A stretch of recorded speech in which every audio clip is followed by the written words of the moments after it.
कहानी एक गांव की औरत ज़ोहरा की है।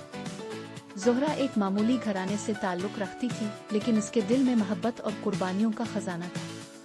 इसकी जिंदगी का हर लम्हा अपने बच्चों, शौहर और ख़ानदान के लिए वक्फ था।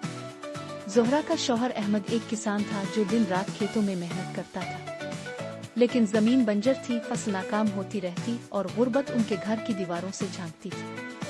उनके 2 बच्चे थे, अली और मरियम, जिन्हें ज़ोहरा दुनिया की हर खुशी देना चाहती थी। माँ की कुर्बानी।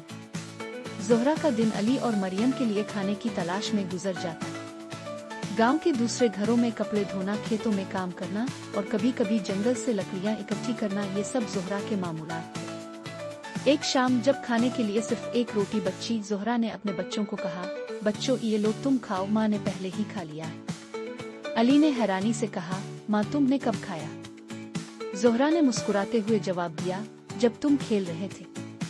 ज़ोहरा ने वो रात खाली पेट गुजारी, लेकिन इसकी मुस्कुराहट में कभी कमी न आई। शरकन हयात की कुर्बानी। अहमद के ख्वाब हमेशा बड़े थे, लेकिन वसाइल कम थे।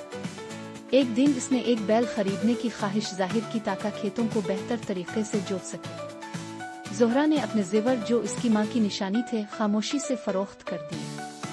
जब अहमद को मालूम हुआ तो इसने हैरानी से पूछा, ज़ोहरा ये जेवर कहाँ गए? ज़ोहरा ने हल्की आवाज में कहा, ये जेवर हमें खुशी नहीं दे सकते, लेकिन वो बैल दे सकता है। बहन और बेटी की कुर्बानी।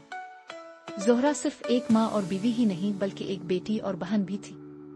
जब इसके वालिद बीमार हुए तो ज़ोहरा ने अपने बच्चों की तालीम के पैसे उनके इलाज पर खर्च कर दिए। इसके भाई ने एक दिन कहा, ज़ोहरा तुम अपनी जिंदगी हमारे लिए कुर्बान कर रही हो। ज़ोहरा ने जवाब दिया, खानदान के लिए कुर्बानी देना मोहब्बत का सबसे खूबसूरत अमल है। इख्तिताम। ज़ोहरा की कुर्बानियां बेशुमार थीं, लेकिन इसने कभी शिकायत नहीं की। इसके दिल में मोहब्बत का वो चिराग जल रहा था जो कभी बुझता नहीं था। जिंदगी के आखिरी दिनों में ज़ोहरा बीमार पड़ गई।